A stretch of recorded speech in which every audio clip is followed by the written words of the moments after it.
another blunt, man. This is good times.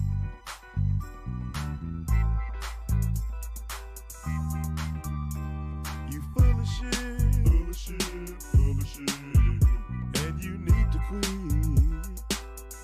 Baby, you full of shit, full of shit, full of shit, and you need to quit.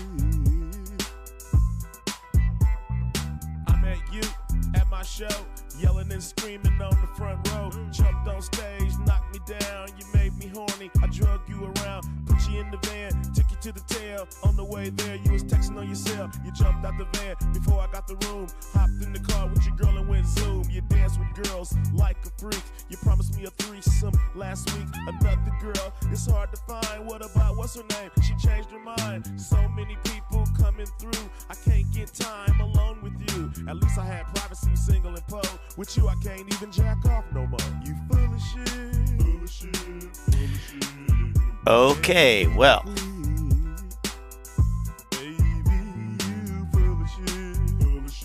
Let's hope everything works better tonight, but I think it will. I'm confident. Not as confident as Trey is, but hey. Not everybody can. I'm not even going to go there. I'm not even going to go there with that one. So, I want to talk about these fails to deliver a little bit, and other nonsense. A little bit about the fails to deliver. First, though, I want to see. I haven't watched any of these videos. I mean, I know what they're saying, but I just want to see how they're presenting it, I guess. So we'll look at that. And I got a few videos picked out here. But if anybody knows any other terrible ones, let me know. And then we'll look at the, some information. I found some good explainers on Interactive Brokers here about it, just real quick to go through. That would, I think, would probably just debunk it straight away. But we have the Ortex guys saying that AMC and APE are being synthetically walked back, whatever the hell that means. Synthetically walked back. Means nothing. And we have, of course, we have a reverse repo. Oh wow. Oh wow. Oh my gosh. So why Ortex guy decided not to apply for mod. Removed. Okay. Interesting. Like people would care about that. Thank you for addressing your popularity amongst the apes. As everyone is aware, you provide invaluable, informative content. Let's see. Orgasm fake. Who's fucking up my schedule and they won't give me head? Oh, that's you. You wanna run away with my daughter? Meet a new man in Florida. Anyway, that's weird. I'm in the studio, rocking it steady. I'll visit my daughter when I get ready. Let's see what else we got here. Of course, we have the actual fails data here. And this is what caused such a hissy fit. Right? These, oh my gosh. What is it? 43 million. Oh my. On the first day, 43 million on the first day, and then 38 million, and finally got down to 5. So, okay, let's see here. Now, this is a new person, D's Daily DD, Triple D. So, maybe we'll look at a little bit of this. It's kind of long though, but let's see. First, before all that stuff. Here's Trey today. And well, I haven't watched this yet, but apparently it's pretty interesting, whatever, informative, something, illuminating. So let's see what Trey was up to today. Netflix. Well, it's gap filled. Off the gap fill, this is acting as a point of control. We need to see it break above, and that's going to act as a breakout level. He sounds upset. Well, it's like, I just don't know what you guys want. What do you want? You know, what do you want? I really try my best, and I focus on this pretty hard.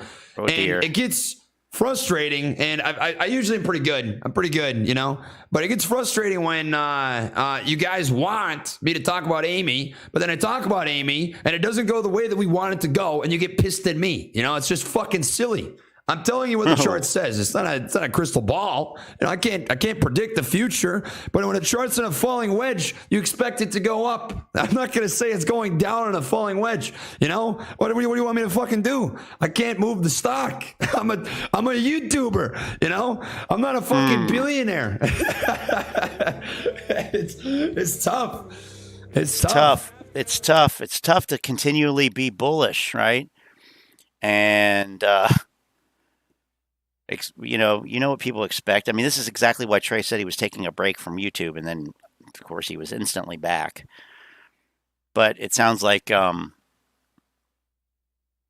might need to actually take that break. And I'm also edgy right now. I recognize that. I'm edgy. Because I'm not vaping, and it's it is what it is. But it's I just don't know what you want. What do you want? I'm not a wizard, you know. Not a wizard. I'm gonna have to change the title of this stream. I think Netflix does have some. People don't want to. What am I thinking? Talking about the truth.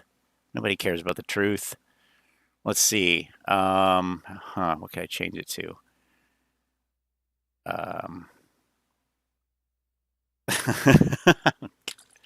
More APE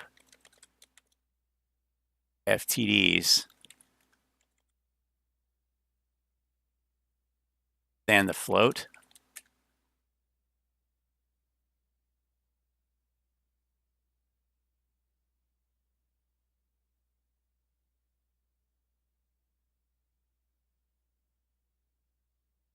How about that? That might work.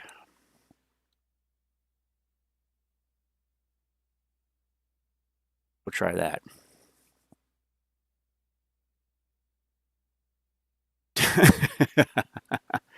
Yeah. Tap a vein, Trey. Come on. Let's kick this into gear. Let's I think kick I it can off. tap 243.20. 243.20. If YouTube demonetizes you, of course you can't be a billionaire. Look, all my stuff gets demonetized, man. Like, everyone thinks I come on here just so I can make, I don't know what they think, maybe like $10 million or something, live streaming all day. I don't even get monetized. Whatever I make comes from supers. Every single one of my streams is demonetized. Every single one. And I don't care. I don't care. I come here to hang out, you know? So you come in here and you shit talk and you waste your fucking day. It's just incredible to me. It really is. It's something when people do that. I just don't know. I don't know what to say. All right, I'm chilling. I'm chilling. You guys are created right. it. I'm sorry. You created the environment. You're the one who continually lied over the last year. You know, and misrepresented this shit. And you found a new indicator, and now, you know, blah, blah, blah. Every time, same thing, you know, until you find something new, and you can pump that or use it to pump, you know, what have you. Right. So he's getting frustrated with them because they you know, it's not going the way you want it to, whatever. It's not a crystal ball. Then why were you so confident about it? Why are you so, you know, sure of it? It seems like, you know, pretty stupid of him. Really dumb. I've got just a little edge, I guess, obviously. It is what it is. Don't listen to that. I know. I'm sorry. Chat, listen. This is a forewarning to everybody, okay? This is a forewarning. To the 1% today, all right? If you come in here, I'm going to fuck you up, all right? My fuse is much shorter right now than usual. While I'm getting off my nicotine addiction, all right, I have no patience for you. I will fuck you up. If you come in chat and you piss me off, I'll fuck you up. I'm warning you now. If you piss me off in chat, I'm just going to fuck you up. I have no patience for you goofballs today. There's your warning.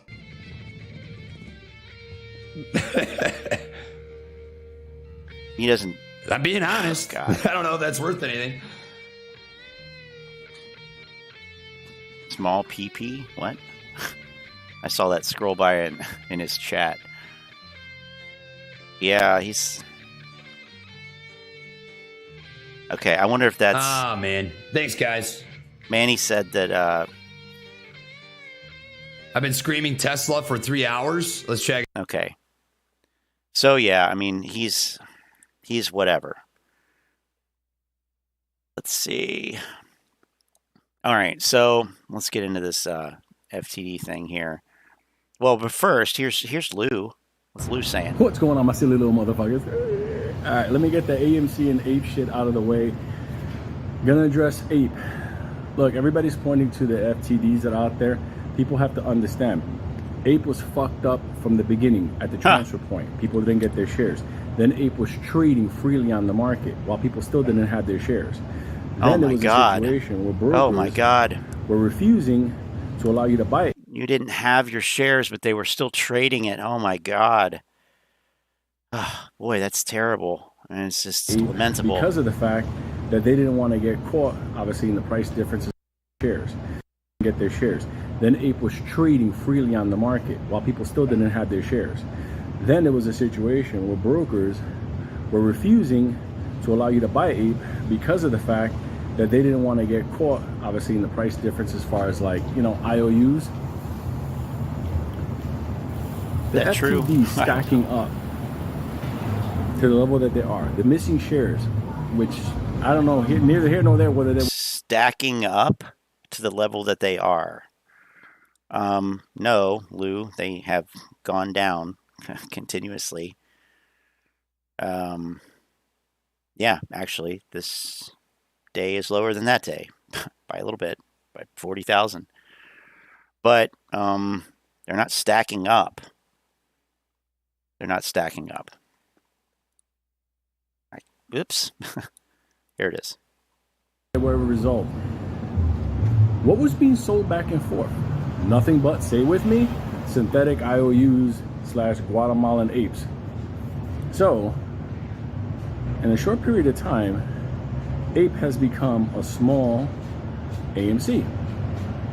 I can't even say small because it's going in a much faster rate than AMC did it originally. It's collapsing at a faster rate. What? Before people go, yeah, APE to the moon. That's not what I'm saying. What I'm saying is that they're causing a fucking disaster that may be a big problem on the actual count of APE shares, but it may prevent popcorn from dumping more. It's a big nightmare with the whole APE thing because people did buy those APE. I doubt that. If they want to sell more, they will. They won't have a problem with that. APE and held them. Remember, that's the whole point, right? Directly over. People held them. So now it causes this problem. How is APE moving around if there's no shares out there? This is so fucking hilarious because this fuck up is so bad that it's probably people in Europe or South Africa or somewhere like that are trading, you know, they're trading foreign receipts of AMC anyway, so they probably don't get them. They probably just get cash or whatever. I don't know of anybody. Like, I can't imagine. I mean, you're going to see people online that claim that they haven't received it, but I mean, how can you really even verify something like that? And I mean, it's been almost a month, right? So, I haven't seen any credible claims. Let me put it that way. Probably going to prevent more APE from dropping now. While on the other side, AMC is taking more new shorts. I can tell you that both of this, like I told Elk, I think yesterday, this play makes Enron look fucking legitimate. But that being said, what? The shorts and I mean, yeah, there's always going to be new shorts. What are you talking about? Like, nobody thinks. I mean, nobody really, besides the fanatics, think that, people are just going to stop shorting something. I mean, where does that idea come from? I mean, it's a continual thing. It's a rolling thing. Shorts are going to cover. That's it. And no more borrowing, no more short selling. because they realized that they were wrong. Is that what is that the implication? Ah, right. The business is recovered, they're out of debt, and nobody will even want to sell the shares short, much less borrow them and sell them, or even naked short them. There won't even be a reason to do that. What? And makes Enron look legitimate? I'd hear that shit again. That is probably going to prevent more APE from dropping now. While on the other side, AMC is taking more new shorts. I can tell you that both of this, like I told Elk, I think yesterday, this play makes Enron look fucking legitimate. But that being said, the shorts in this are fucked because you can see everything going on in the market now. I don't look at APE as any. Now, what does that APE mean? Have a run? What? Shorts are fucked. Look at everything that's going on in the market now. Okay. When negative beta? Yeah. They're going to have to run it, match it, merge it. This can't continue. There's no fucking possible way in the world this can continue. Mathematically, it can't continue. PCP and coffee. This has become a big eyesore for everybody. So just saying, don't lose hope because green days are ahead. Oh, okay. Well, we haven't heard that before. Green days are ahead, right? Jesus Christ. Okay. Well, that's dumb. Let's see what this new guy says. What's good, family? Welcome back to the channel. It's your boy D, and this is D's Daily DD. Okay, well, we're going to skip ahead. I bring you the ahead. facts so you can clap back to all you players, traders, and I love a good rhyme in it. And yeah, I'm excited to talk about it. Even though I know the charts, AMC and APE had a pretty red day, but so did the rest of the market. And it had a lot to do again, and it had to do with the bad news that keeps coming out. Mr. White's the economy, coffee. Possible recession, the interest rates, all that plays a part. And it's too bad there's not ricin in that coffee. That's all I'm going to say. AMC and APE are part of the stock market. They're, they're part of the game. It goes on. So they, somewhat have to follow the rules and so on. And a lot of this stuff is my opinion, guys, right? I'm going to give you the facts, but then I also give you my opinions on top of it and my thoughts. And I'm not so worried about the daily chart and the technical analysis, even though I do like technical analysis and I try to learn about that too. But yeah, let's, if you haven't already, I'm going to jump into the information, but if you haven't already, hit that subscribe button. I'm going to hopefully, entertain you. I just like to analyze. So far, not. Information from today and part one. Yes. So let's see what he's got on the screen guys. Here. I think you're really going to like this. All right. Stock borrow program. Oh dear. Oh boy. Okay. Yeah, the stock borrow program, that is no longer a thing. That was discontinued years ago. What is he talking about? Yeah, if you search NSCC stock borrow program,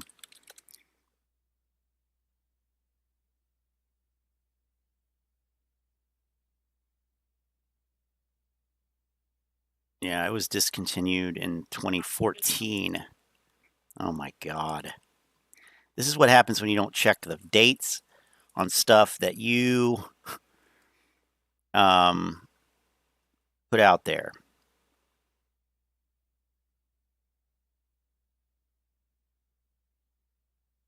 Here's even Susan Trimbath saying this is completely out of date. NSCC ended the stock borrow program almost a decade ago. So, wow, that's embarrassing. Yeah, NSCC stock borrow program. I mean, this was what they did. It's what they used to do. If there was a fail to deliver, they would find a share and borrow it. And what happened was that nobody used the program, so they canceled it. They got rid of it. Anyway, that right there is incorrect. So, goddamn. All right, so I have this. This is the new information from today, and the part information. Yesterday, I was going over, how the SEC is set up with the DTCC. Well, it says DTC stock and borrow SEC. program update. And how we are against, you know, the apes. We're pretty much against the hedges, the brokers, and the institutions. Oh, yeah. Well, that's a fight you're going to win. Because they all can make deals and work together and swaps. And there's just, like I said, it's very complicated. It's not an easy thing. And when we think of the market, right, the retail people, we want to think of a fair market. And in my opinion, right now, it's not really looking like a fair market. And also because it's not in real time. There's delays and there's processes, and they have these, you know, rules. And well, it is in real time. The data might not be, but I mean, what you see on the price chart is, you look at a time and sales transaction, it's real time. Regulations set up to. But I mean, what you think to go a certain way that it's gonna let it go. Just because, like I said, like because you just buy that share, right? It doesn't mean that you have it right away. It has to be settled within 2 days, right? That's what the data states. Okay. But yeah, I went over what, you know, naked short selling is and what traditional short selling is, because there is both. And then what tends to cause. There is both, right? The FTDs, with the information that we got yesterday with the APE that had 43 million FTDs in one day, which sounds absurd to me.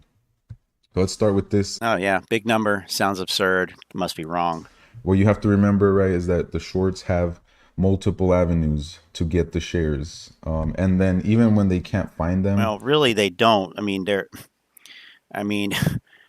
might be different parties that they could borrow it from, whether it's brokers or institutions or whatever, but this NSCC stock borrow program, no. Right, in my opinion, I think they do naked short sell. I think we have evidence of that now, especially being No, you don't. That is a ignorant opinion. involved with AMC and APE and all that has happened. I believe that there is a lot of naked shorting that happens. Well, I believe that you're biased and that you have no even expectation of objectivity here. So good. So you look at another fucking grifter, another just ignorant fucking person that should not be talking about stock this borrow shit. Program. That's what I'm going to talk about today. Fuck. Sorry. They can also Same go to institutions or they can go to brokers every fucking day if they're trying to find shares to borrow. So it's not like they only have like one place to go. They have multiple avenues. That's what you always have to remember. And that's why you see the fluctuation of the shares, right? And even though, you know, we, the apes, have said we bought the float over and over, you know, there's still something that exists that is called the stock borrow program. No, there's not. No, it doesn't fucking exist. Oh my God. Some details on that. So the NSC, like, I mean, I don't know why all this information is still out there. I mean, I guess you can't really get it off of, you know, but like,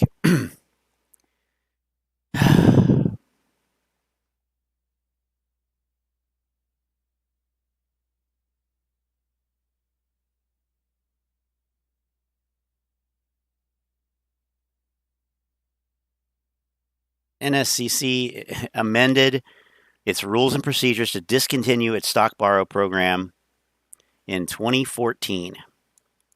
And here we have a motherfucking grifter talking about it as if it were currently in force.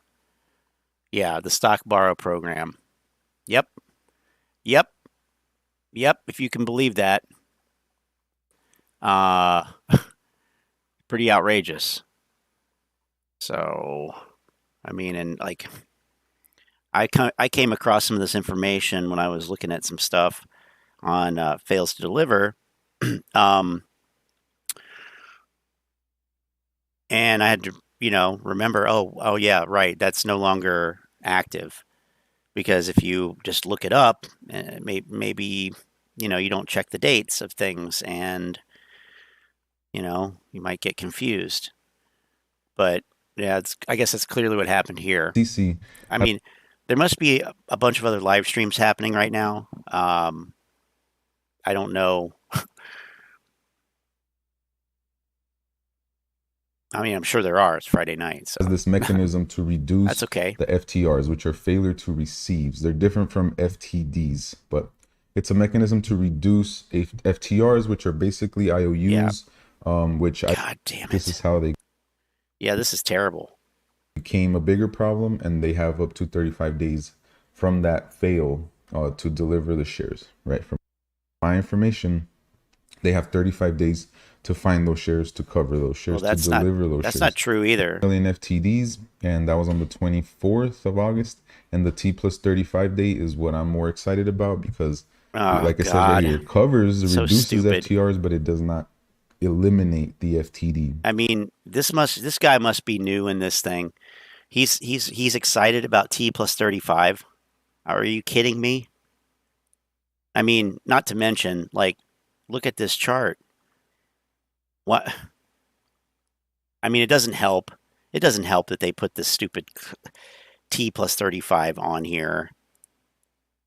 You know, like as if, but at the same time, you're showing the FTD change, these massive down. I mean, there literally have been no additional ones in this whole week that's listed here, or 6 days. So it started out at 43 million. And it got reduced by 4.7 million, 14 million, 13.1, 5.79, 37,000.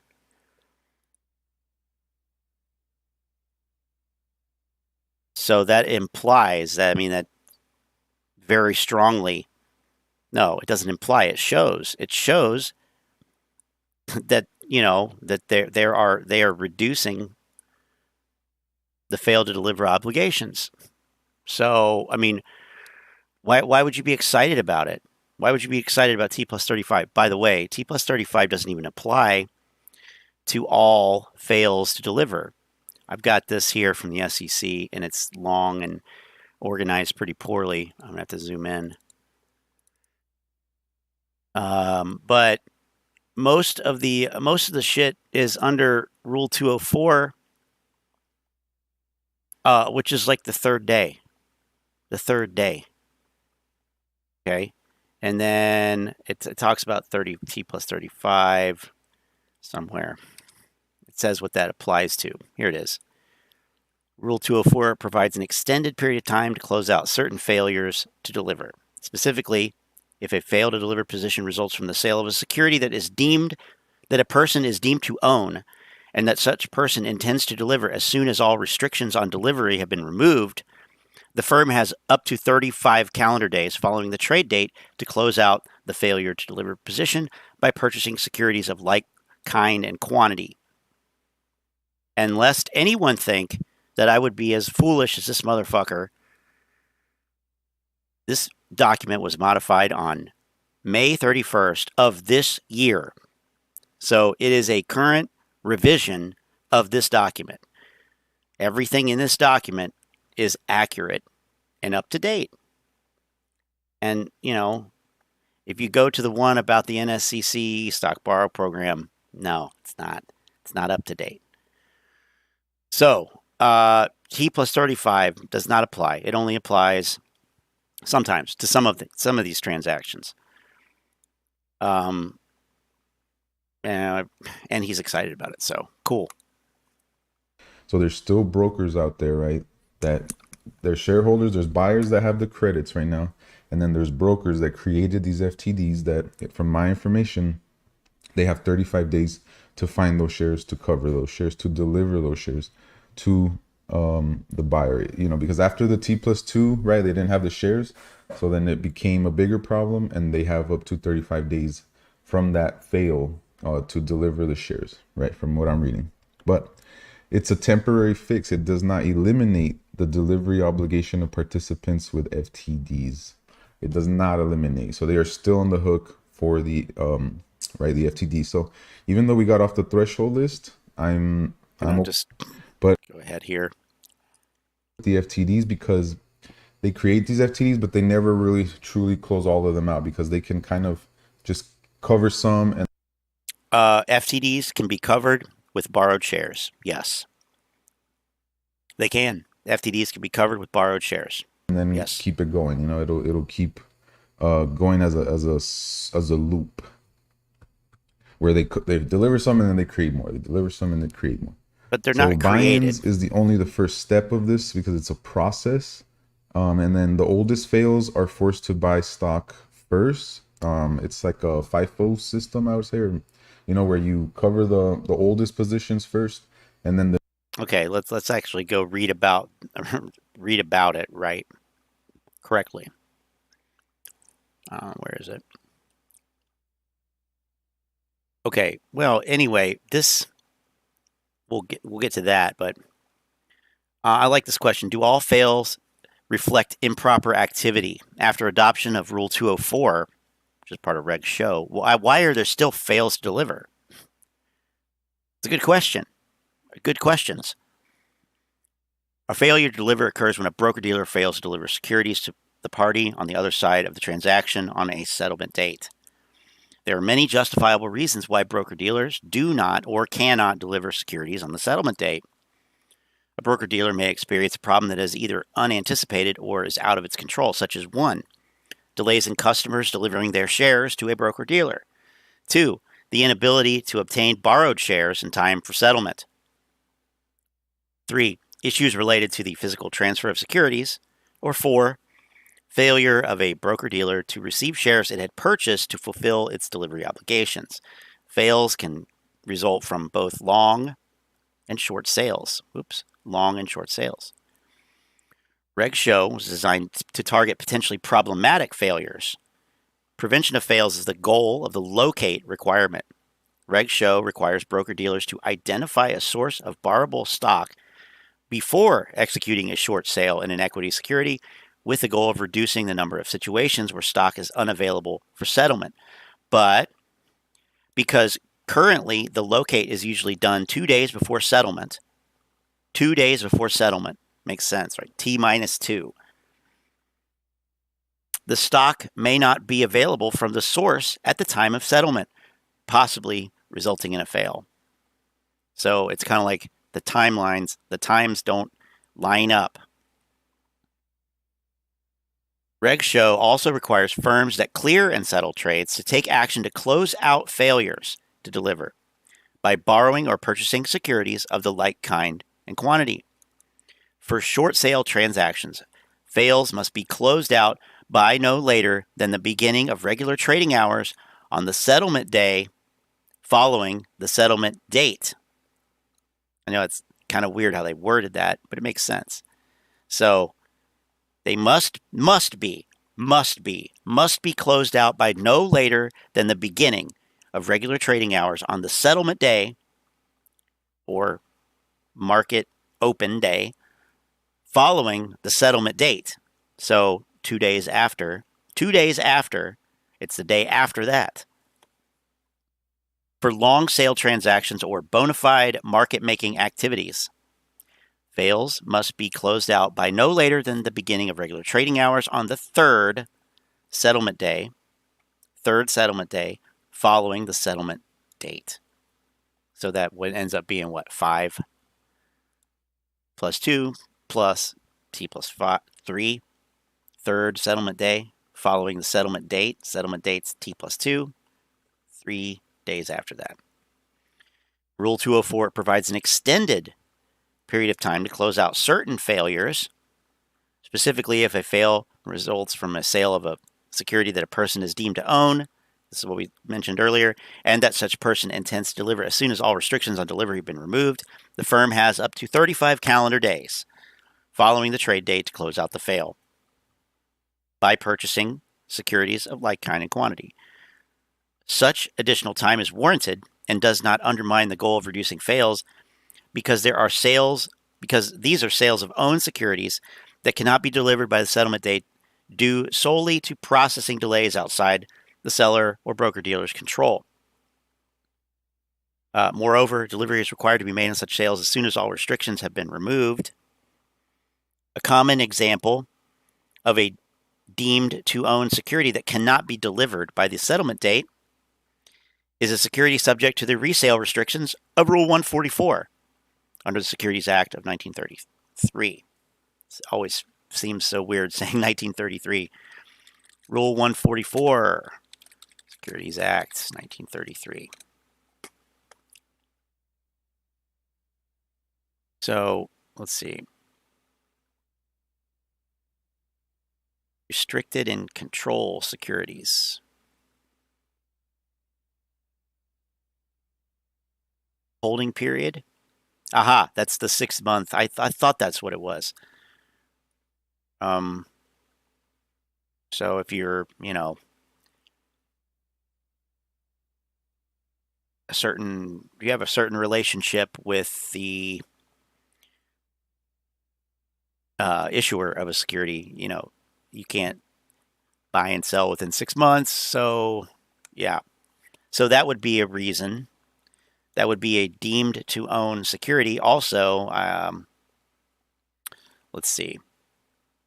It talks about it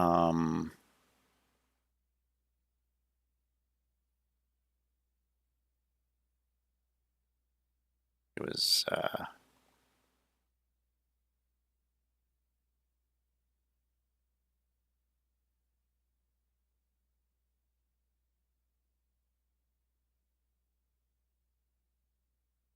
shoot.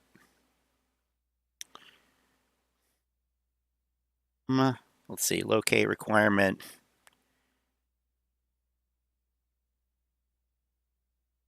Market making. Okay, right. We know about that. Shoot,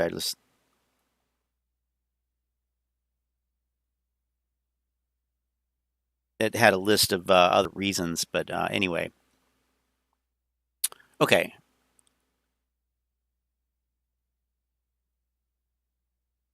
Let's see.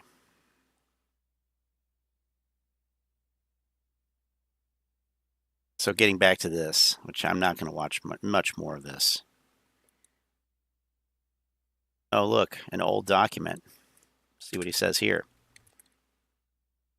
Positions first, and then the new ones, you have that 35-day cycle. Welcome, everyone. But the buy-ins are rare. So I want to show you this first, and then I'm just going to go over to the document. And something that I forgot to point out yesterday, but I'll read it right now, was this little part right here. Most often the clients of participants with FTR positions, so that would be us, the clients of whoever you bought your broker, right? You bought the share from your broker. Whoever the clients of the participants with FTR positions are not aware they have been credited IOUs as opposed to an actual stock, because their stock holding account does not distinguish between the two. So we do not know, right, if official. So I don't have proof, but I think I'm holding an IOU or a couple IOUs or what. You know, these people, they don't read, or they don't want you to read the whole thing. Participants with FTRs are able to sell them just as if they were ordinary shares, because the buyer is also not aware that the seller is yet to receive the stock owed to them. When this occurs, the FTR is simply passed on in the continuous net settlement system as an IOU of stock from the NSCC. The buyer does not necessarily end up with the IOU due to the randomization in the algorithm that allocates stock from the NSCC. Oh, right, because you don't get the actual share. That is the whole point of continuous net settlement. So shares are what they call fungible. Non-fungible, sorry. I always get that backwards. Shares are non-fungible. You aren't getting a certain share. You're not trading, in other words, you're not trading with somebody else. If you're selling a share, you're not trading with the buyer. You're trading with the market counterparty, and so are they. And the NSCC continually nets and settles all that stuff such that it's random which share you quote unquote get, even though it's all electronic anyway. There's no actual physical share.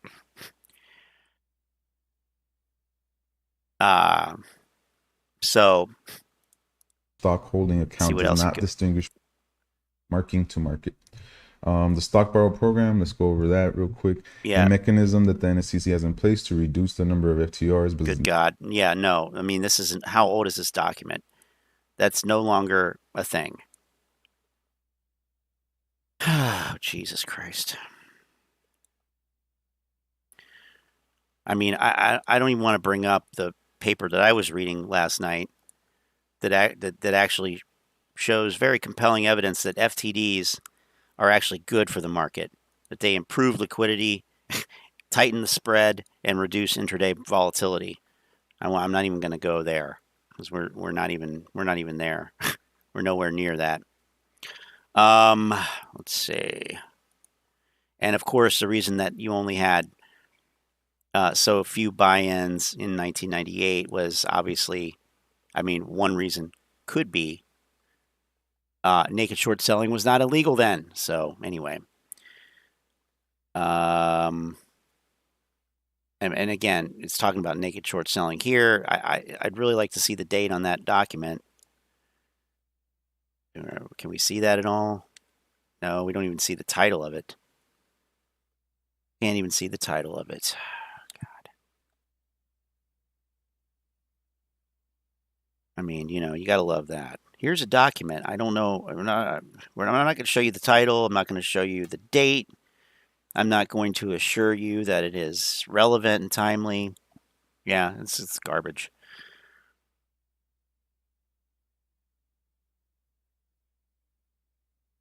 Oh, what? Multilateral netting. Okay.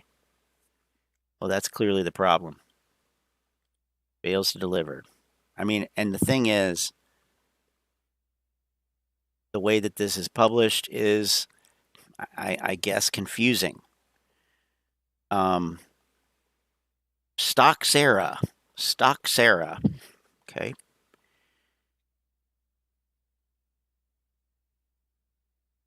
Anyway, yeah, that's pretty bad. Wow. Okay. Yeah, I won't do that. Don't worry. Yeah, I'll give him a heart attack. I know. I mean, and it would and it would be even more shocking, you know, if I talked about naked shorting, but I'm not even going to go there either. So, and the reason that naked shorting, the actual reason that naked shorting was made illegal, and it's not because it is necessarily harmful to a stock price. In fact, there's evidence that actually refutes that, but it has to do with 2008. Anyway, here's Tommy Jim, TJ, and he's going to say the same shit.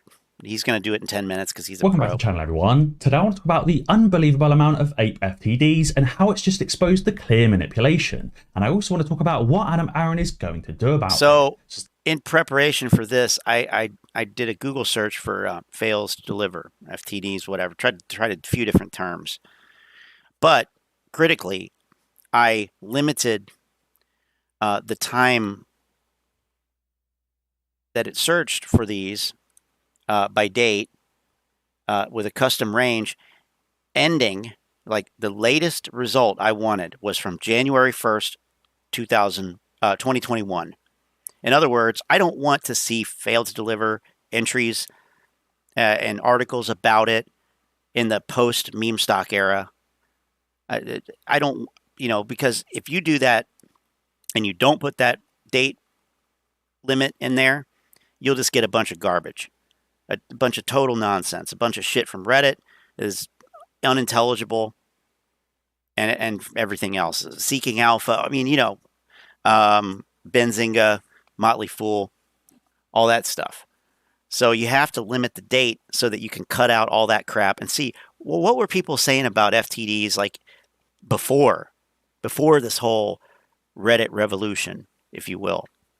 And boy, it's interesting if you do that. It really does cut out a lot of noise. Cuts out a lot of noise. So I've taken to doing that recently. Now, a lot of this DD, quote unquote DD, it's not DD. It's misinterpretation. A lot of times of out of date information. But a lot of this information, quote unquote, supposed DD, is coming from this guy Spence, Froggy Stonks. And, you know, it's pretty interesting how you have one grifter quoting another one. It's like continuous net grifting, if you will. Stay tuned, and let's make some money. And I want to dive straight in with the key information. So, Spence tweeted saying there was over 40 million APE FTDs on August the 24th. Adam Aaron, this is pure fraud. Our price was manipulated down by intentional FTDs. He said, I mean, the thing is, it doesn't manipulate the price down. It certainly does not manipulate the price down. How does it manipulate the price? No.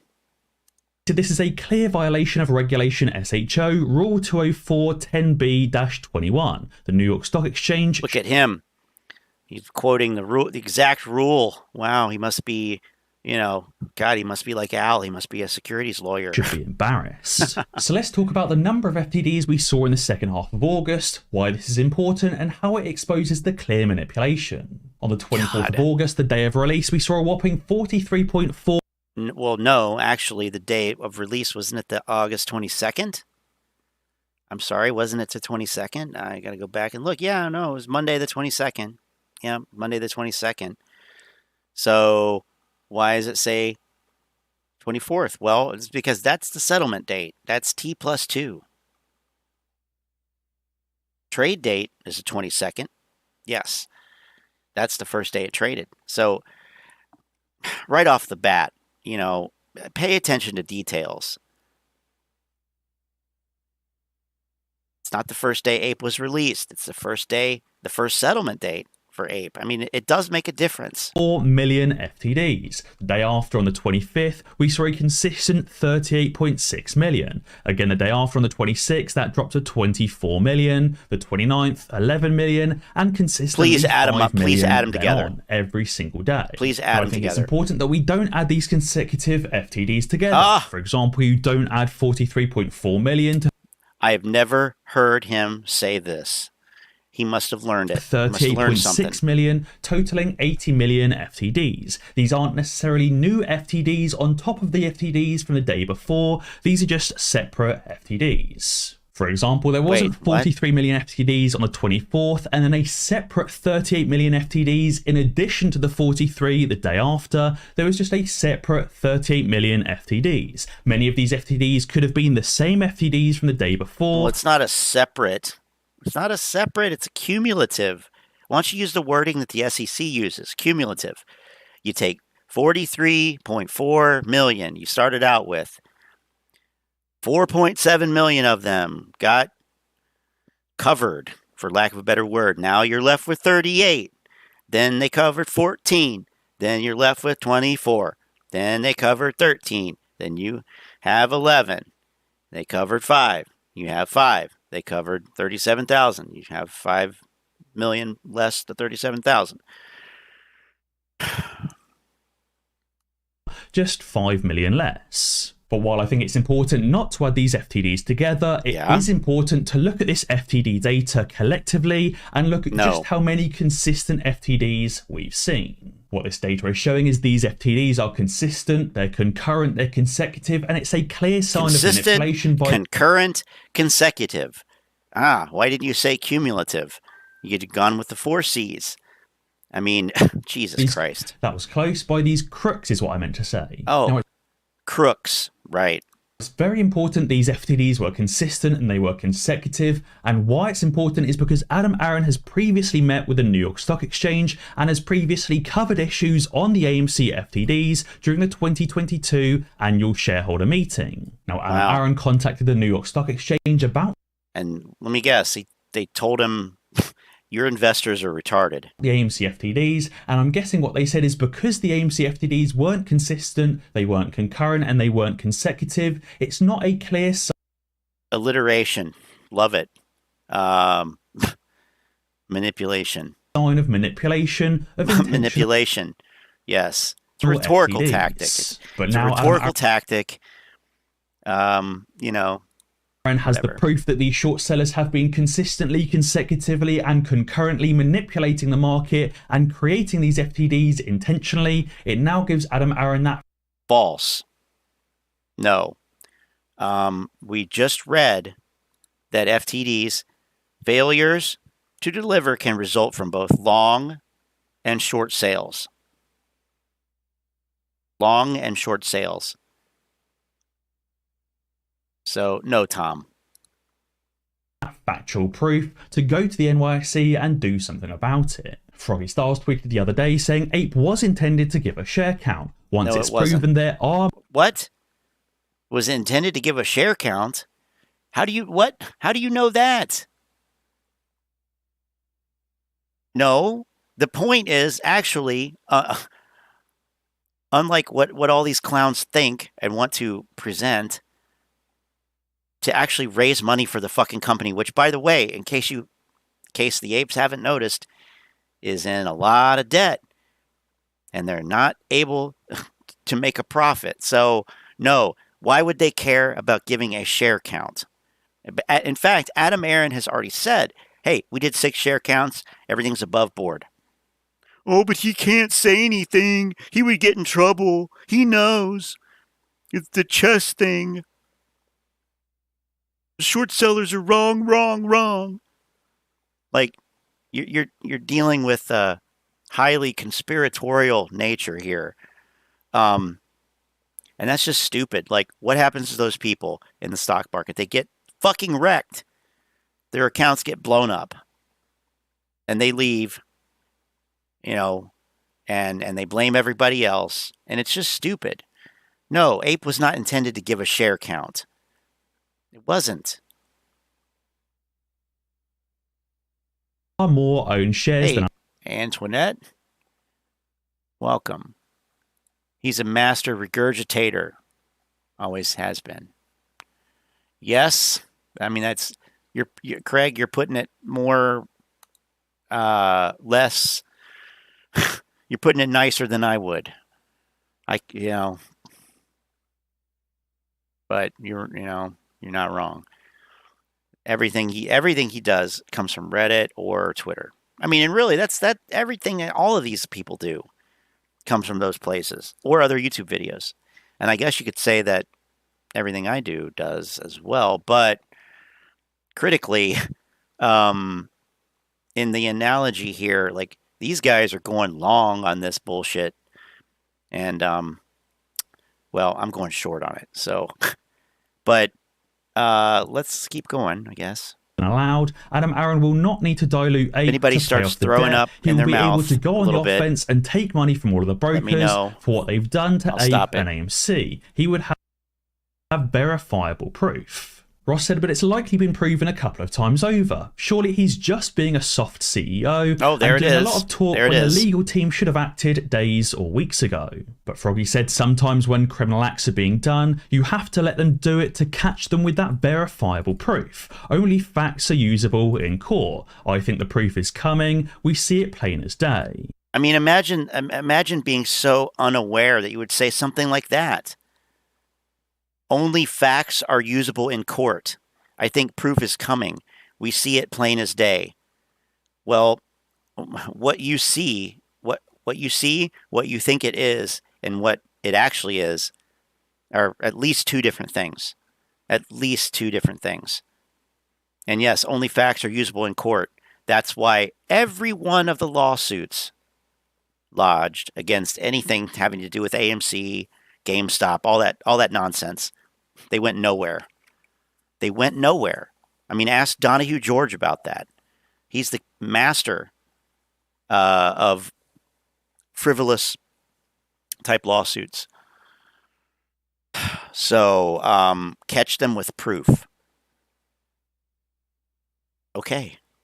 Now, obviously, that was tweeted before these consistent, consecutive, and concurrent FTDs were revealed, and now Adam Aaron has that justifiable proof. Adam Aaron has allowed these... How does he have justifiable proof again? because they rushed out, this dividend.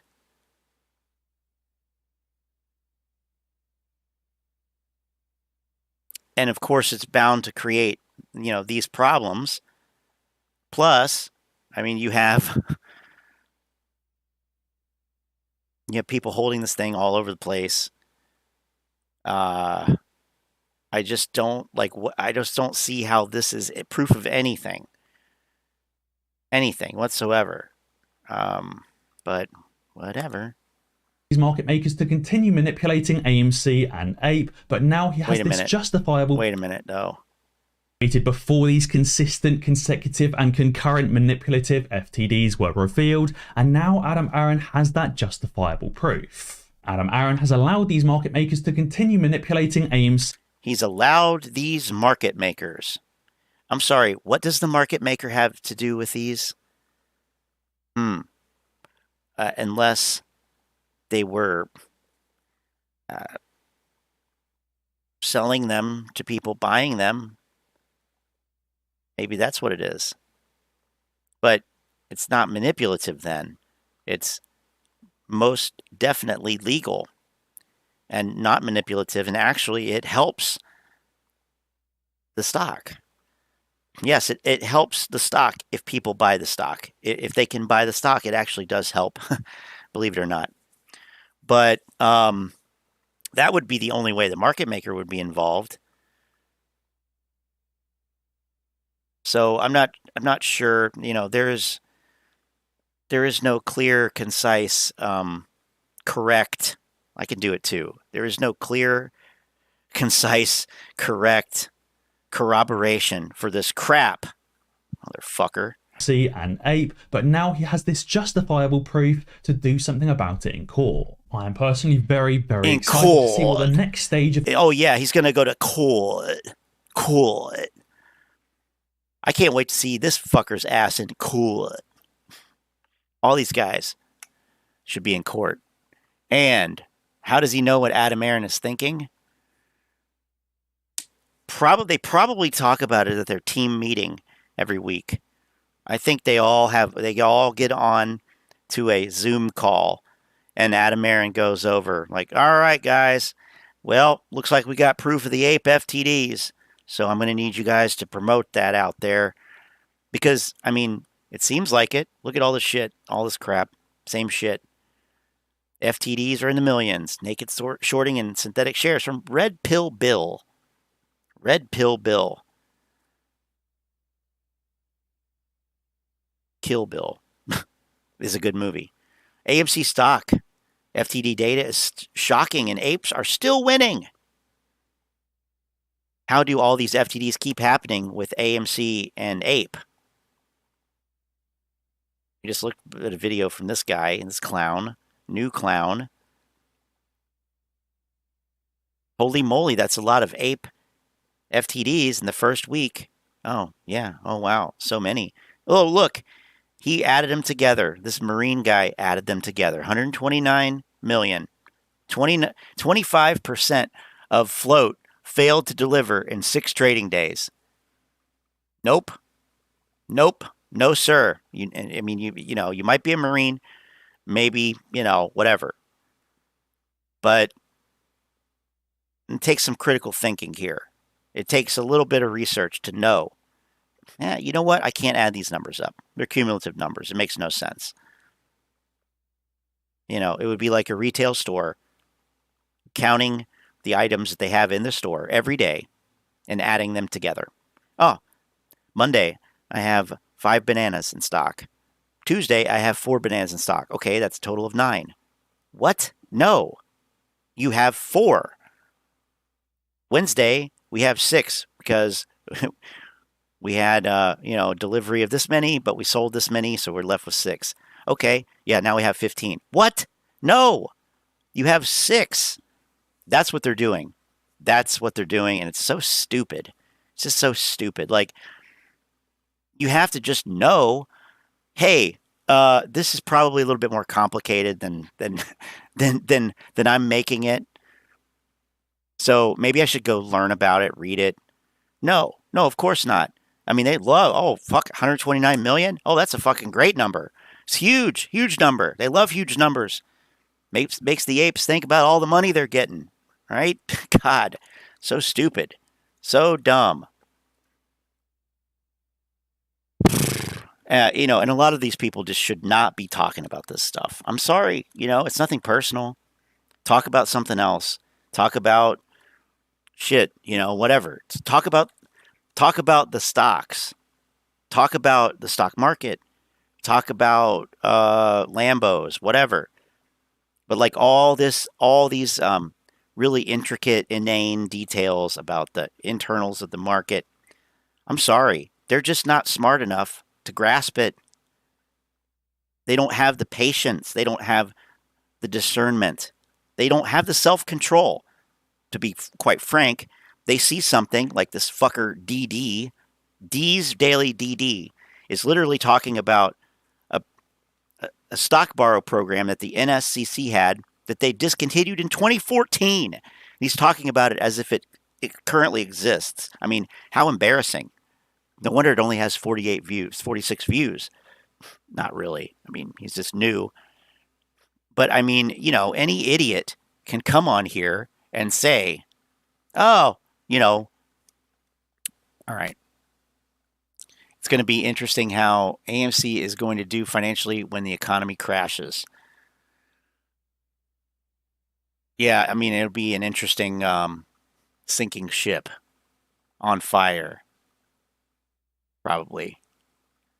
Look, AMC is an old business model because Gen Zers don't go on dates, and the big studios are hell-bent on getting first-run movies direct to home to cut out the AMCs of the world. Yeah, it is a super old business model, like really old. 100 years or more. But yeah, Avatar, but laser projectors, but leather seats, but impossible nuggets, but ices. Yeah. Are they going to do the football streaming this year? Remember last year they had, you could go watch the football games at the movie theater. I wonder if they're doing that. And here you go, yeah. What line the Gen Zers use? You want to come over to Netflix and chill. So, and I really appreciate that point actually, because, one could, if they were an ape, or if they were of a certain age, or whatever, they could sit there and say, but I like going to the movies. I love going to the movies. I still go to the movies. And it would be irrelevant because it's not about what you do. It's about the trends. And it's about what people do who are going to be doing that longer than you will for, more time into the future. What I'm saying is young people. And the majority of, like it or not, the apes have to realize that the majority of young people are not AMC investors. They aren't. So it doesn't matter what the apes like. It matters that this business model is less popular among their peers than they realize. Okay, but bed bugs. God. Maybe, Bad Back, what's up? Maybe AMC is going to invest in drive-ins next. Right, they don't go out. How about an AMC drive-in with built-in electric vehicle charging? They can partner with Tesla. I know they've been wanting to get Elon Musk involved. He'll jump on this opportunity. They can provide free charging. Okay. Well, anyway, I'm not going to continue to put all of us through this nonsense here.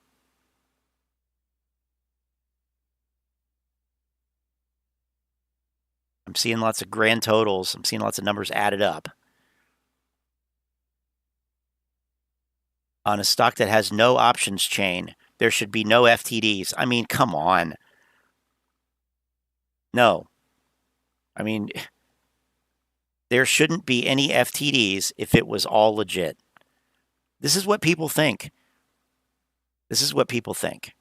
I mean, and the SEC has the worst naming of anything with fails to deliver. What's the other big one? Shit, I forget now.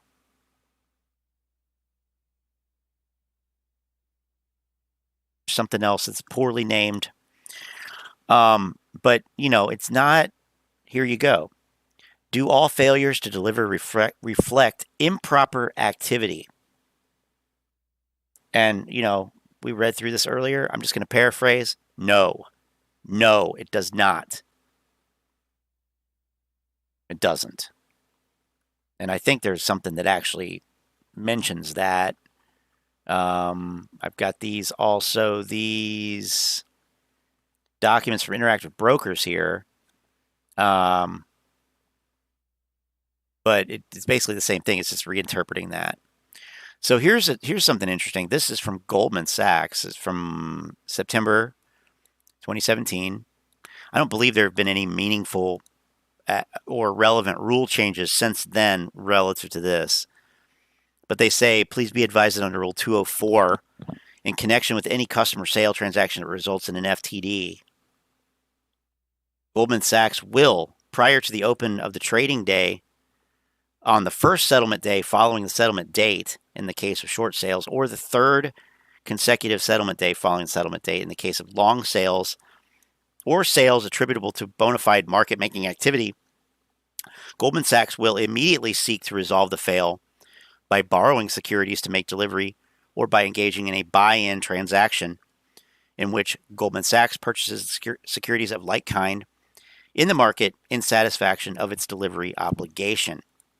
Goldman Sachs reserves the right to charge the seller for the cost of such closeout borrow or buy-in transactions. To the extent we are unable to timely resolve the FTD, our customer's ability to effect short sales through Goldman Sachs and the failing security will be constrained. That's the penalty box.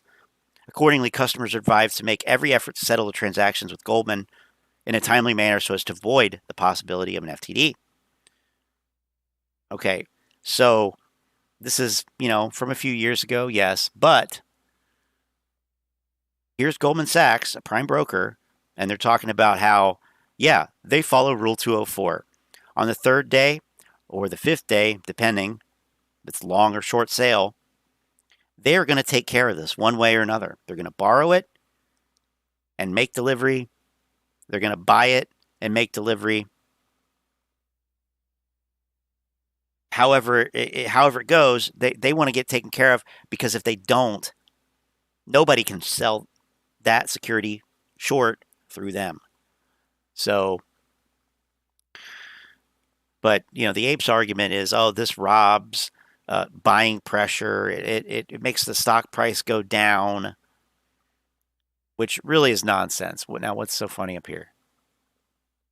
APEs and their grifters are the masters of FTDs because every one of their predictions and theories have failed to deliver.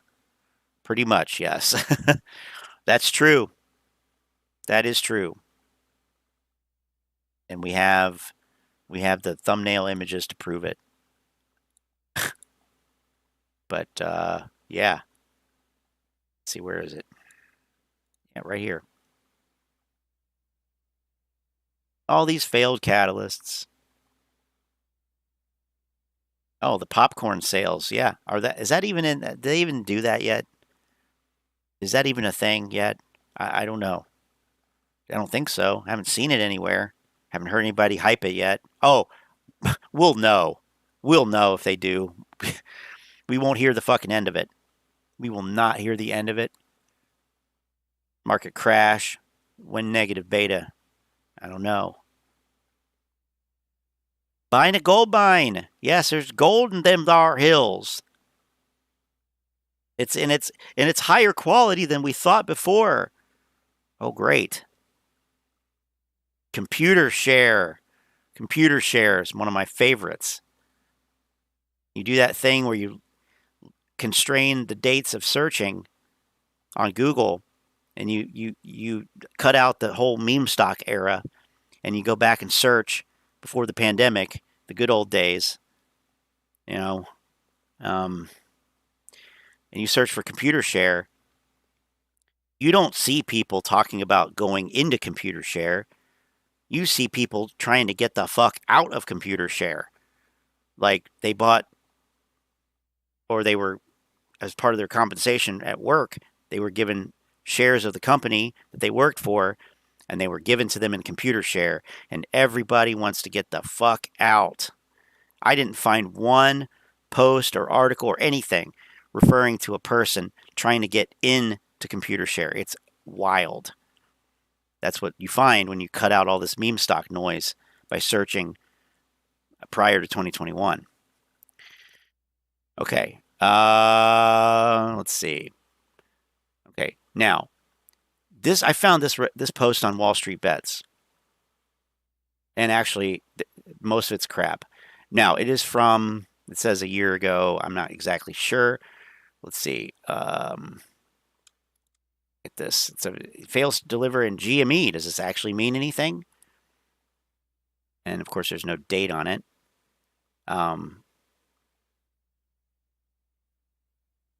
Okay. So there, people asking, people explaining it. Now, they're talking about the, let's see, more shares shorted than shares exist is perplexing. The dilution of the price seems correct, as there is more shares in the marketplace than what should be. Right?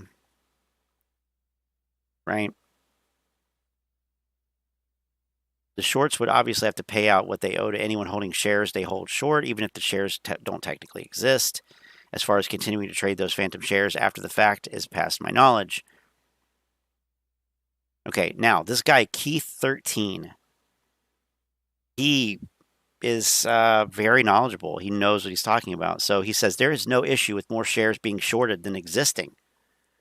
A borrowed and sold share can be lent out again by the new owner. So there is theoretically no limit to the short interest, even if everything was delivered as it should be.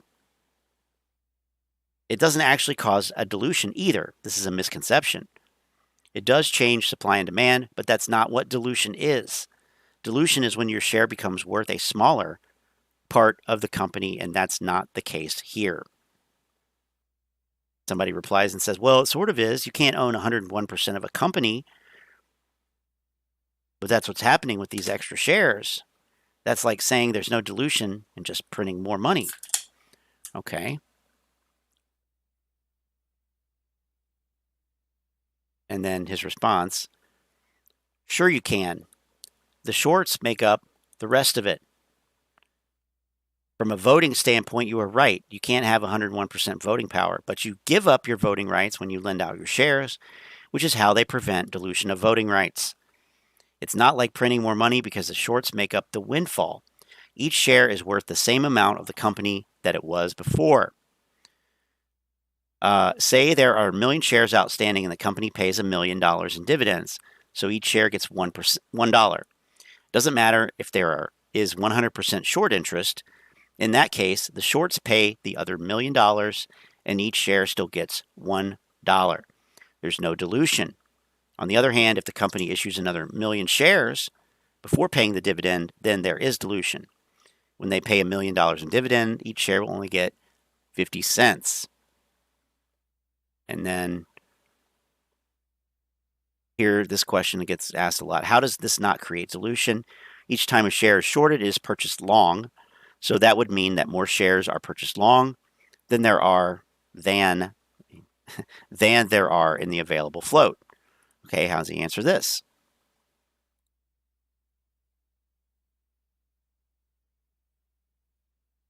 No, that's not the float. The total long position is more than the float, but short positions are negative share holdings. So if you add up all the positions, you get the float. And I've been saying this, trying to say this for a long time. The float is not the same thing as the position or the economic exposure or the position on the stock. It's not the same. It's not 1-to-1. It's not. The total long position is more than the float.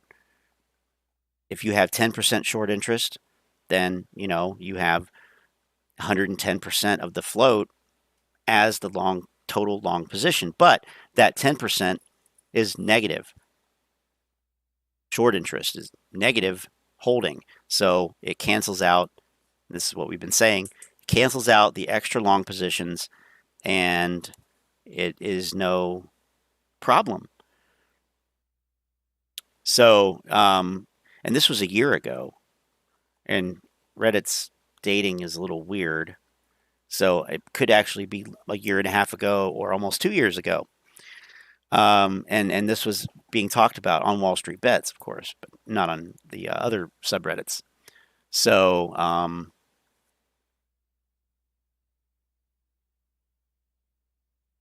yeah, you lend your shares and still vote? Well, you're not supposed to. That's called voter fraud. I mean, they're finding ballots, massive dumps of ballots. Now I see who it's from. Massive dumps. Okay. Let's see. Dilution is coming. Then what will they say? Well, I know what they'll say. Every time they added shares before, and they're already priming the pump for this with Rico and those guys. Yeah, I think Rico's on the payroll too. His thing is that every time they sold shares, every time they diluted, the stock exploded, went higher. Good. I mean, that's great. I'm glad that you're looking at all of the relevant parameters there. So, yeah, no. But they'll say, yeah, it's bullish, of course, because people can get into the stock lower. I mean, and what a ridiculous thing. Didn't work with GameStop. It didn't work with AMC already. Why would it work in the future when things are even shittier than they are now? That's possible. So, but I just thought this was interesting here on this thread. And then, of course, I went and looked at Keith 13's other Reddit posts and comments, and they got actually a lot of good posts, or more so replies to comments, just clearing up misunderstanding. Not so much with AMC, although I think there was some.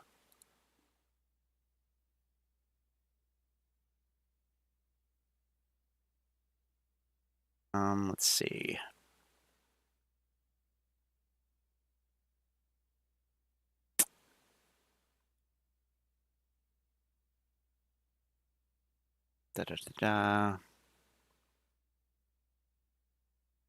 Right.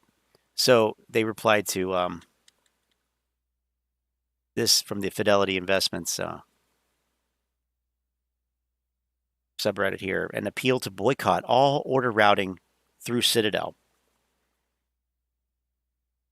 And Keith's reply was, "This is gibberish. You have no clue how market makers make money. I worked in this industry. You read what some idiots on Twitter and Reddit wrote. Market makers make money two ways, from providing liquidity and from the bid-ask spread. That's it. The exchanges literally pay them to provide liquidity. They have no desire to short your precious bankrupt adjacent companies because that exposes them to risk. They do not want directional positions. It's all about being at the front of the book and filling as many orders as possible while not building a position in either direction. That's it. That's all there is to it. There is no conspiracy to keep the price of your stocks down. That's just stupid." And there's more, on that post as well. But, I mean, and that's exactly spot on. It's the kind of stuff we've been saying.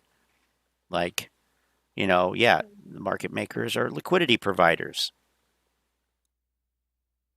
So they get paid for that from the exchange, and they take they sell it to you at one price, and they buy it from somebody at another price. They don't have positions. They don't have positions, except maybe to keep themselves balanced as being non-directional. So anyway, key 13 on Reddit. Not every day that I highlight a Redditor that isn't completely full of shit. Okay, so let's take a look at some couple videos, and then we'll probably wrap it up. But so far we've had a new grifter, D's Daily DD, talk about the NSCC stock borrow program, which was discontinued in 2014. So that's good. It's very timely. Even Suzanne Trimbath, Suzanne Trimbath called that out back in July. NSCC ended the stock borrow program almost a decade ago. So if anybody talks about the stock borrow program, you know that they're full of shit. Because even God, I can't speak. Suzanne Trimbath, who notoriously misrepresents a lot of shit, even she knows and called it out over the summer on Twitter. So, but yeah, you got that. You got dumb people going to college. Here's Scavenger. AMC APE, over half the volume is being hidden. How would you even know that? If something's hidden, how do you know it's hidden? How do you know it's supposed to be there? Oh, so many questions. Who's hiding it? Is being hidden? Guys, what is going on? I hope everyone's having... We watched the nicotine addiction video, and boy, yeah, Trey is losing it. He's spiraling out of control, and yeah, nicotine addiction. Yeah, okay, right. I mean, shit, just fucking vape, if that's the case. I mean, shit. If you're gonna be that big of an asshole to your peoples. The people that, oh yeah, by the way, he said he relies on super chats and stuff to make money because all of his streams are demonetized. So he makes all of his money from those people that he, basically said, what the fuck, you guys? I don't know what you guys want. Oh, I'm sorry. I'm just pouty because I don't have my vape. What the fuck? What a weenie. Model 3 wife likes that. What a weenie. Fantastic Friday so far. Obviously, we're heading into the weekend. Obviously, yeah. Which I hope everyone can kind of take that time to decompress. Typically, we're doing videos on the phone. Obviously, the last week's been stressful. I've had some personal stuff going on, and just overall work's been kind of a grind. So, aside from that, I wanted to get on the computer today. I want to show you guys some things for, maybe a lot of people already know about it, but just something that's consistently going on every day that I don't think people give enough finger pointing to, right? Obviously, we know that we're strongest in numbers and when we point out facts. So if you're an AMC, GameStop, any heavily shorted stock that's owned by retail, right? This is... Yeah, I saw an article. It was like 5 stocks with short interest higher than 19%. And AMC and AMC is not one of them. So, yeah. What does the ortex shill say? Oh, estimated at 19, but that's estimated. I forget what the last exchange report it was. But anyway, Scavenger sounds depressed. I mean, I wonder why. What reason does he have to be depressed? He has almost 10,000 subscribers. He has over 8,000 subscribers. If retail would pay commissions again, instead of free trades on all the PFOF platforms, then more would go lit. It's completely free trades that feed the need for dark pools to even exist. Apple averages about 38 to 40% in dark pools. Yeah, just, pay commissions again. Oh, dark pool shouldn't exist.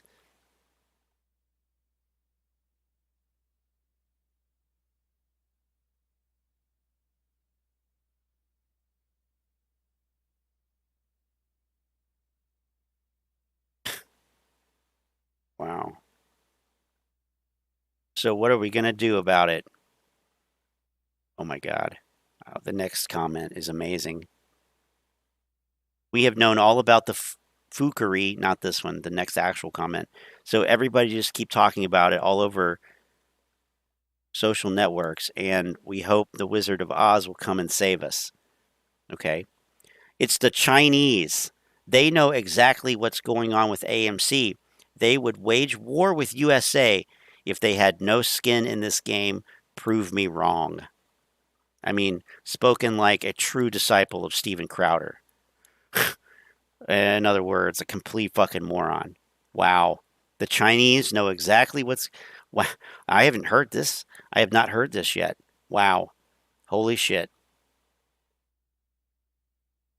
Why aren't you talking shit about Lou? Still holding, but Lou is making us look stupid. I guess you have to qualify anything that would be going against any of these grifters by saying, oh, I'm still holding, but. Still holding, but.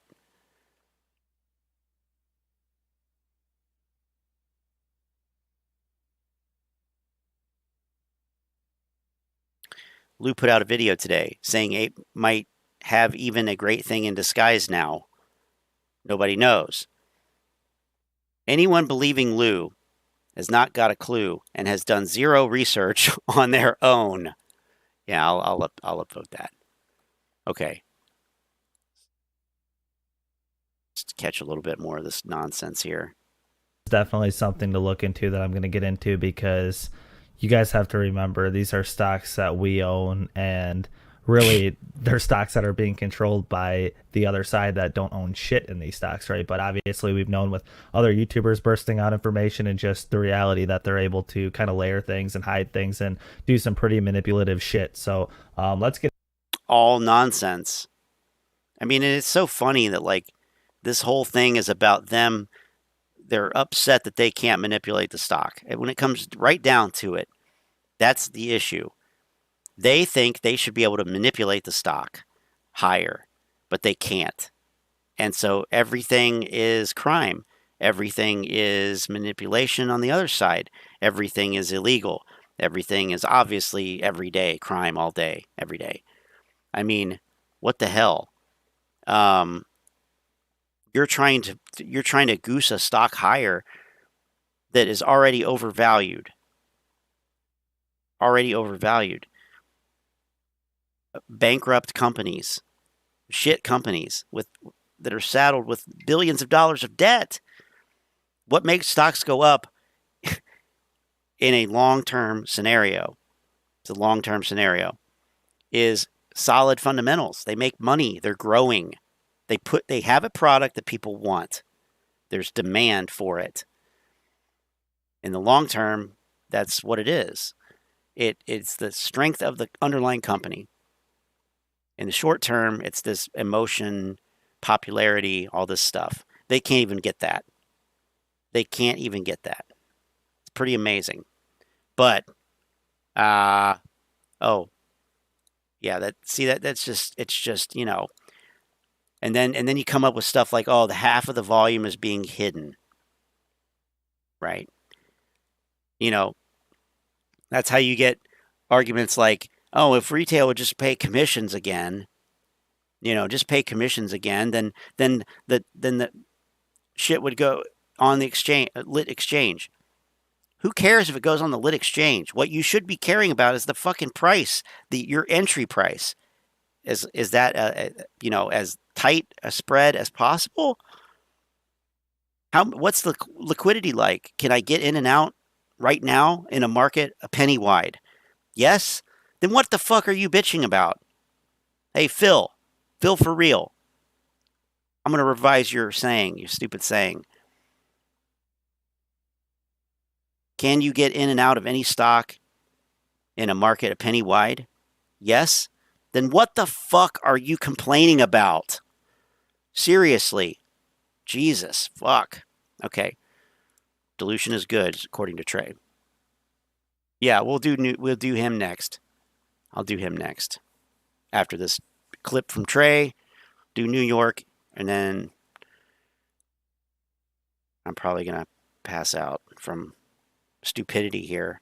Again, you have it twisted. You got it backwards. Listen, when Aaron dilutes APE, mark my words, AMC and APE will go up. APE will hit an all-time high shortly after dilution, and AME will go up. Mark my fucking words. When the dilution happens, you're going to get immediate price in, it'll go down, and then it's going to go way up. All right? Mark my words. When APE gets diluted, you're going to be happy. You'll see. Diluting at $5. Right. Why do I think that? I'll paint it out. Easy peasy. Check it.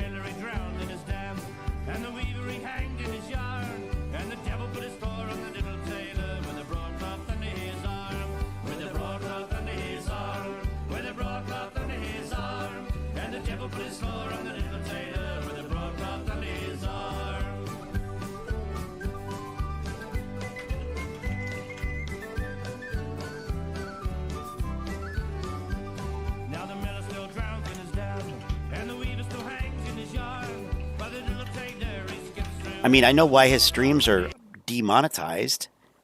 Because he's got fucking commercial music playing in the background. What the fuck? Such an idiot. Let's see. I mean, I can't even bring myself to read this chat. It's just so cringe. Yeah. Jesus Christ. Okay. $5 stock diluted, and you will be rich. You'll be rich. Let's see. Citadel bankrupt. No. The internet isn't cutting it. What does that mean? The internet isn't cutting it. Hey guys. Jack Hunter. What's going on? We'll do some yoga? Zen. Hey guys, it's Jackson Hunter. Welcome back to another AMC stock update. Today is Friday, September 16th. Please hit the like button. Please smash that subscribe button. I love and appreciate you all. So AMC stock on the day read 8.3%, ending the day at $9.06 per share on a volume of 26 million. APE down 8.7%, ending the day at $4.93 per share on a volume of 5.9 million. If you combine the two values, you get $13.99 combined. All right. The FTDs that were reported yesterday were through the roof. I am surprised we have not seen an address by anyone from AMC Entertainment.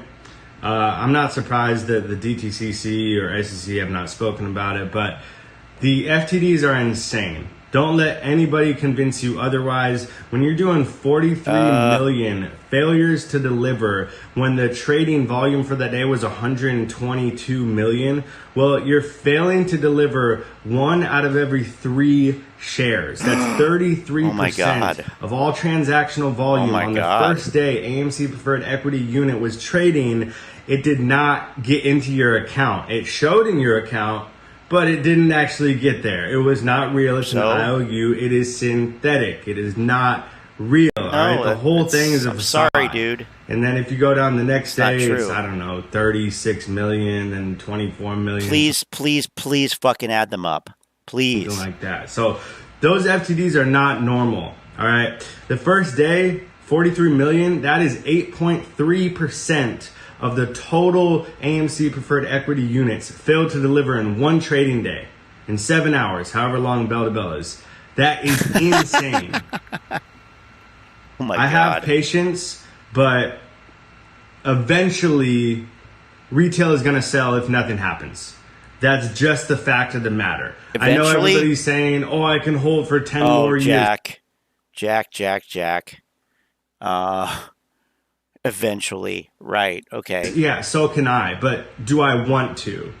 Because all this just completely unethical, abusing the Why didn't you just say bullshit? loopholes, using FTDs to suppress the price action, using the options. FTDs don't. They don't fucking do that. They don't do that. They don't. It's not how it works. Oh my God. To suppress price action, using off-exchange trading. Off-exchange trading does not do it either. It doesn't do it. It's actually a good thing for you. Okay?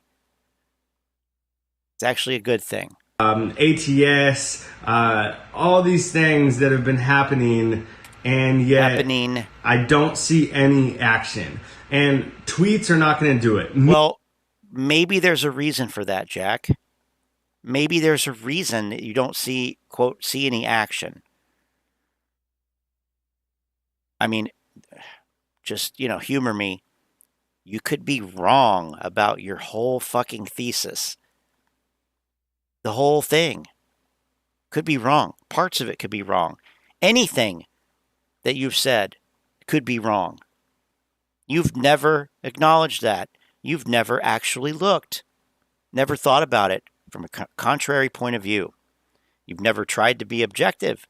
You just regurgitate the narrative, add on to the narrative, play the telephone game over and over every day.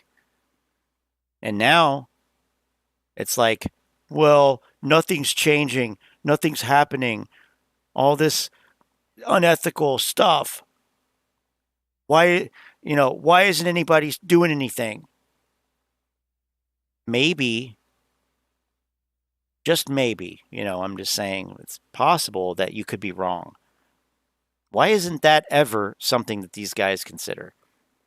Well, he would get even fewer views than he gets now, I guess. Memes, it's so ridiculous. Like, I'm not sure if I don't know. I don't know what his actual beliefs are, but I think that he should be able to, think this through a little bit more and come up with the possibility like, well, there's always a possibility that I'm wrong. That's always a fucking possibility, no matter what. As hell will not do it, all right? This internet stuff is not working. It's not. Oh, there we go. I am contemplating stopping doing any updates, not because I'm going to sell, not because I don't.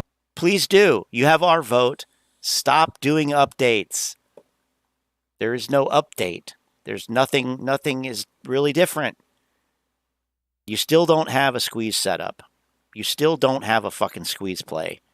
So why do you need an update? I don't know. You don't. Yes. Don't fucking do your updates. But because that'd be awesome. What I'm literally fuck off. Doing seems to be ineffective. And all I'm trying to do is just spread awareness of what's going on. Okay, what I think is going on. By the way, this is financial advisor. Right. Please do not make it. Well, we got the gist of that. Let's go to the Ape Father real quick. And see, he's got a warning, I guess, for Aaron. Hey, Adam, if you're watching this is the Ape Father. This is not a financial planner. This is not financial advice. I'm about to go get some Italian food. But, hey, Adam Aaron should... God. No shirt, I think. Adam Aaron should really be a little careful. I mean, seriously, look, I'm not trying to sound like a moron here, and I'm not trying to cause, any type of FUD or fear or anything, but I'm just saying, like, there's a lot of angry apes out there, brother. I'm one of them. And, you have to understand, Adam Aaron, that we feel very confident that there is tremendous corruption happening in AMC. And you have to understand that, like Gary Gensler, in our opinion, is not stepping up to the plate. He's not doing his job. Okay. There could be a tremendous amount of synthetics being used in AMC to keep this price down, to purposely hurt the apes. So we're going to have to, not now, because I'm wrapping it up. We're going to have to address that point right there. They're using the synthetic shares to keep the price down. They're FTDs to suppress the price. We'll address that. Not right now, but let me, it's certainly addressable. And it's nonsensical. Doesn't make sense. Forced us to sell. Now, here's where you come into the equation, okay? You sold your AMC. Look, I know there's a lot of people who like this guy, but fact is you sold. You cashed up, you made $25 million. And there are apes right now, I think like it was more than that, who are down in the high six-figure range. Okay. And you're smoking, Cuban cigars probably. You got a little Johnny Walker Blue. I'm just saying. Crack, right? I got to watch how I say this. But the guy puts out tweets saying, join me in San Francisco next Friday, September 23rd at 7 p.m. at AMC. I will personally host a screening of the 2009 original Avatar. Okay, then he says, like the last 7 screenings that I've hosted across the U.S., anyone attending can get a picture with me and a lot of fist bumps. I'm just saying, listen, we live in a crazy world, okay? And again, listen, by no means do not interpret that this message means that I have anything against you, or that I'm planning anything. Yeah, this is very similar to a threat. Feels like a threat. Feels like, well, I'm not saying that I'm going to do anything, but we live in a crazy world. What? No, I'm just an entertainer. Everything I say is for entertainment purposes only? Entertainment purposes only. Right. I only wish good on everyone. I wish everyone the best of health, happiness, and success, including you, Adam Aaron. But I'm just saying. I don't think he needs that. And we live in a crazy world, and you should. I don't know. It's just he's so confident to meet apes that a lot of them hate you, man, big time. Be careful. Jesus Christ! I mean, what does he think? He's actually part of the mafia or something? This guy, Rick, Dick, Rich? I don't know. Crazy. Okay. All right. Last one. The George Costanza photo. I mean, guys, at this point, all we need to know is What's this up with chart. that camera? Look at this. Zoom. Actively managed equity hedge funds cumulative equity returns year to date. Just look at this, unfreaking believable. Where is the button of these negative returns? Let me know. This chart over here was friendly shared from Reuters, coming from an article which I believe you guys will be much more interested. Prime brokers currently are fighting over Credit Suisse clients after Credit Suisse actually exited from the market.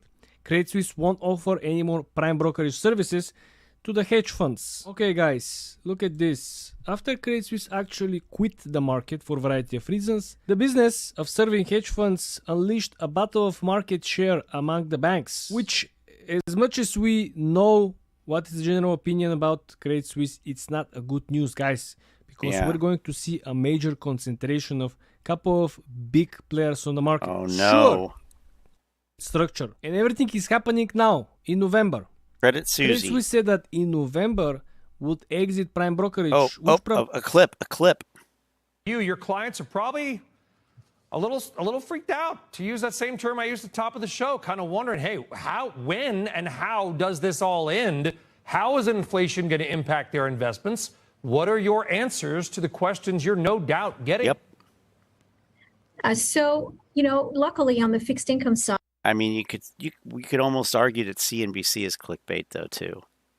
Like, you click on a video or an article and you read it, and it says, this person from this Tom Lee from wherever the fuck he's from says that we're starting a new bull market cycle, and then you should buy stocks, and then the market dumps like 8% over the week.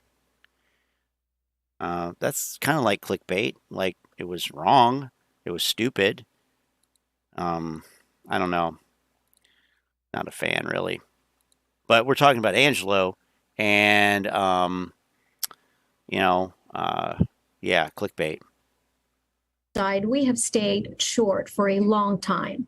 And so the recent move in rates is an opportunity for us because cash is no longer trash. In essence, cash is no longer trash. A great opportunity in this environment. And so we have been taking advantage in the past few days of the fact that 6-month and 1-year treasuries are now close to 4%.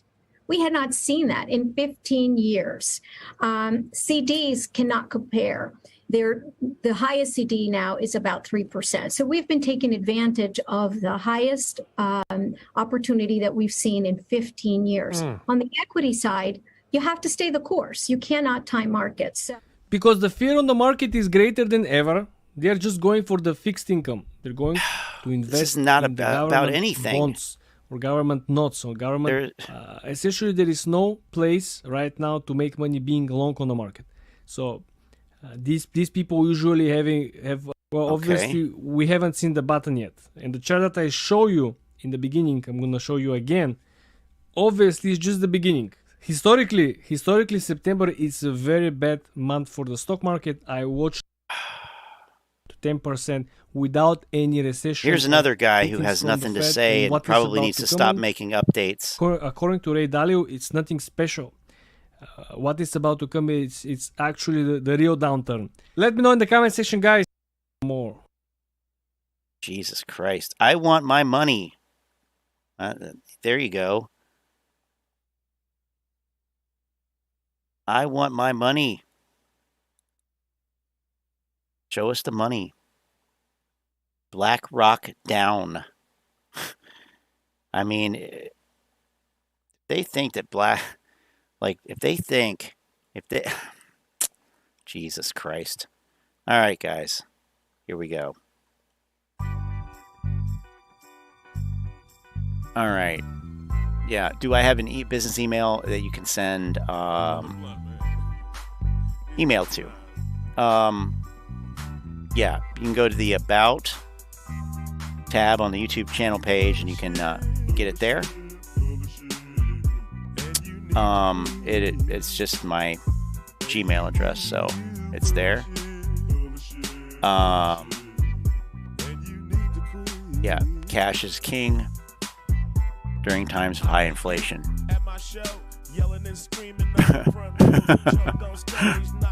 Yeah. Russian guy talking about bottles making Manny thirsty. Well, I'm getting you out early tonight, so you go do your thing.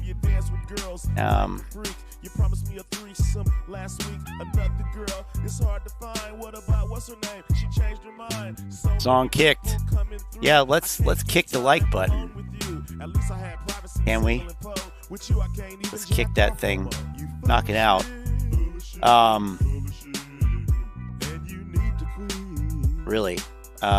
Casey Shaw's got Bad Boys. What you gonna do? Whoa. Tomorrow night, we'll see. We'll see. I don't want to be one of those like, well, there's nothing to talk about, but I'm gonna do it anyway. So we'll see if there's anything relevant. Certainly on Sunday for futures. Oh, look, Stock J, now $100 catalyst. Last week it was $1,000, and I left him a very threatening comment, like, the next time you hear from me, it's going to be from my lawyer type thing. If you say $1,000 again, now he's saying $100. What an idiot. What an idiot. Fucking idiots. Idiot. Idiot. Moron.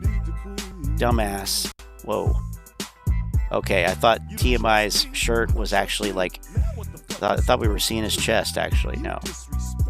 The DOJ just said this. Citadel must stop trading. Citadel must stop trading. You're out talking about clickbait. God damn. Is there anyone worse than Shill Talk Daily and Finance News right next to each other? Right next to each other. Yeah. Yahoo Finance says AMC equity is 481% shorted. Well, we already saw that. It's obviously wrong. Failed to deliver any facts in that video.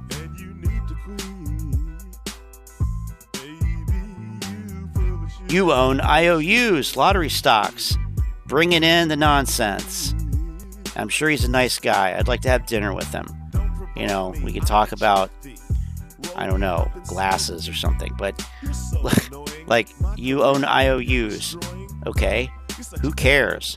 And why is it IOU, S?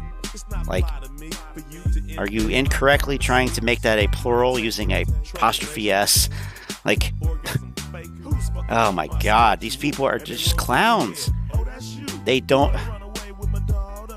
Why I think AMC squeezes by Rico. And he is going to end up like Uncle Rico. Well, there was this one time, man, if Ken Griffin hadn't manipulated the market, I'd be a millionaire right now. You know, if Coach had only put me in, we would have taken state. Uncle Rico. The crackhead Biggums. Where's Frankie Jihad Muhammad? Gonna be careful with that one. Anyway, enjoy your Friday night. I'm gonna go do that myself. And we'll see you either tomorrow or Sunday.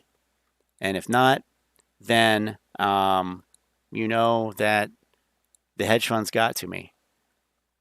So looking forward to that email from Paulus. Could be interesting. All right. Have a good night. Catch you later.